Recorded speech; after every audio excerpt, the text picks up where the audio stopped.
perfect. When every second counts, count on Vital Care MedTrans. You do have a choice when it comes to ambulance service in this area. So when you call 911, ask for the best. Wait a minute, are you Vital Care?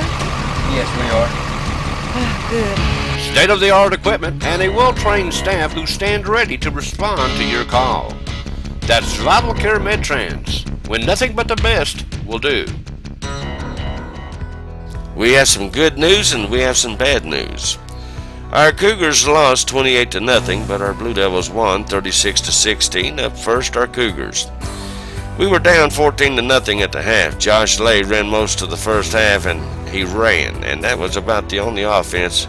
But coming out of the locker room in the second half, we came out throwing. And at 14-0, we're driving downfield, but failed. And they started blitzing when we would drive deep into their territory, and we couldn't handle it and never broke into pay dirt. Although our Cougars lost at Central this past Friday night, a game where I was very proud of our team and the way they conducted themselves, though. Late in the game, as they were trying to score something like 60 points, talking about Central, our defense wouldn't allow no such thing and held the Bobcats to only 28 points. Although we didn't score any, and we still played great defense against a very talented group of seniors who got a couple of unsportsmanlike calls and could have probably had more. That's neither here nor there, though, and we now get ready for Lenoir City at home, who will come into El Hope Donsis Stadium this Friday night with intentions of keeping our Cougars down and putting them at 0-3, but get out and support our young Cougars, and I know they'll make you proud. The last time we played these guys, we had James Tuffy Shue back there under center, and that's been a while back, so we can win this one, but we got to have you guys there cheering them on. The Blue Devils of Jellicoe won at Pickett County, who we found out they won their first game last week, but Jellicoe came in with intentions of going 2-0, and they did just that. Tony Smith and company had a big 22-0 lead going into the third quarter. Pickett County scored a couple of TDs, and that's when Dustin Buckner brought his team back to reality and said, hey, this game's getting a little bit too close, when they scored 16 points, and he woke them up, and they went on to win 36-16. At the 3:35 mark of the fourth quarter, Dustin sent in the subs, showing great sportsmanship in not trying to run up the score, but instead run out the clock. Now here's some stats from the Jellicoe game that we wanted to throw at you. Blue Devils amassed a total of 457 yards in the game. Tony Smith in passing went 7 for 21 with 128 yards, 2 touchdowns, 1 interception. Receiving, DeTore had 2 catches, 50 yards, 2 touchdowns. Elliott had 1 catch, 38 yards. Kellogg had 1 catch, 29 yards. Bolin had 3 catches, 21 yards. In rushing, Tony Smith had 10 carries, 124 yards, and 1 touchdown. That's over. Let's count that up. That's 262 total yards, folks. That ain't too shabby. Elliott had 12 carries for 85 yards. Truth Hammond had 2 carries on 53 yards, 1 touchdown. Nobody likes to tackle him. He's a beast.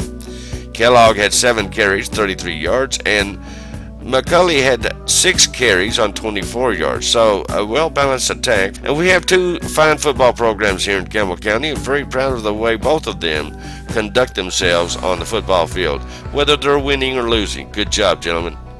Now here's some other scores of interest from around the area. Anderson County broke into the win column big time at home. In their home opener, they won 53-29 over Heritage.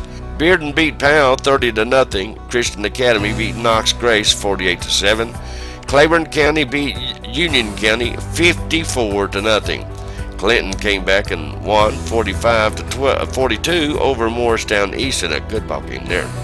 Coalfield beat Oakdale big time 65-28. Farragut beat Gibbs 38-14. Knox Central, of course, beat Campbell County 28-0. Lenoir City beat Loudon 26-14. And here's a good ball game here. Oak Ridge won over Dobbins Bennett in a nail-biter 17-14. Oneida beat Meigs County in a good ball game 13-7. And Scott County beat Sunbright 55-21. Restaurants have come and restaurants have gone, but for almost 10 years, the diner has been the standard, with great food, great service, and great people. Daily luncheon specials each day that's made fresh when you arrive. Come in and try their great home cooking, and don't forget to try one of their delicious cakes or pies made fresh by their very own pastry chef. Dine in or carry out. Call 423-566-4708. The Diner on Jacksboro Pike. Stacy Morton, playing for the Power Stroke softball team over in Willow Creek Ballpark off Emory Road exit, pitched a 5-inning no-hitter game Tuesday night with only one player reaching base. Your final, Stacy brought home the win for the Power Stroke team at 5-0. Lots of positives around here in this area. You know, Stacy plays for the Lady Cougars softball team. She's a pitcher, and this is a good experience for Stacy, and we're very proud of her, and we're very proud of the way she handles herself, not only on the softball field, but in the classroom as well. Stacy Morton pitched a no-hitter, and folks, you can go see her this next year when she pitches for Rebecca Mongar and the Lady Cougars softball team. Congratulations again, Stacy. For Stacy is the daughter of April and Mike Riley, and they're from right here at home. Stacy, we're very proud of you, honey. Good job. The Campbell County Youth Soccer League had its kickoff this past Saturday, starting at 10 a.m., talking about Mike Riley. And what a turnout. Mike Riley was very pleased with the turnout. And they will kick off their season September the 12th at 10 a.m. at Ken Snarley Park. And they have 20 teams that range from 4 years old all the way up to 14 years of age. And they have a blast. They just love it. They love soccer. So get up there and support those kids. The Campbell County Youth Football Association had their home opener this past Saturday at Archer Sports Complex. That's East La Follette Field. And we're sad to report they lost all 3 games to the Wildcats of Oak Ridge West. Now, this past Saturday at Archer Sports Complex, too much speed, and we couldn't catch all that speed, as Oak Ridge was a fast little team. And that did our guys in all game long. Each game wound up them scoring around 20 and us maybe scoring a touchdown, but we'll meet again down the road.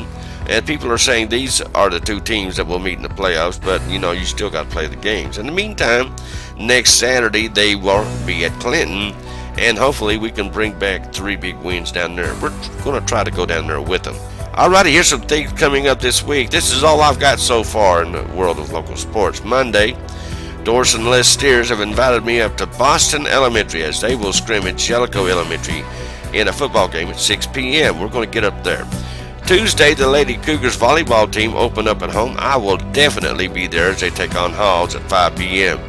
The Lady Cougars soccer team are on the road at Cumberland Gap. Going to go up there and see our friends to the east at 6 p.m. In middle school volleyball, our Lady Owls volleyball team will be at Jefferson Robertsville starting at 4:30. Alrighty, that's a good look at today's local sports. I thank you guys for being with us. You guys stay tuned. There's a whole lot more to come right here on WLAF.